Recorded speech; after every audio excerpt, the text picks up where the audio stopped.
రాష్ట్ర ప్రభుత్వం ప్రతిష్టాత్మకంగా తలపెట్టిన regional ring road north south పార్ట్లో ఆర్టిఫిషియల్ ఇంటెలిజెన్స్ ను ఉపయోగించనున్నారు. ప్రాజెక్టులో భాగంగా చేపడుతున్న geo tagging, interchanges, cross overs డిజైన్లలో ఏఐ కీలక పాత్ర పోషించనున్నట్లుగా తెలుస్తోంది.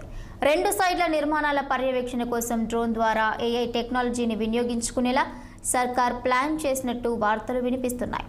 20 టౌన్లు, 125 గ్రామాలు, 17 స్టేట్లు, నేషనల్ హైవేస్ ను కనెక్ట్ చేస్తూ RRR 2 పార్ట్స్లో రూట్ల నిర్మాణం జరగనుంది.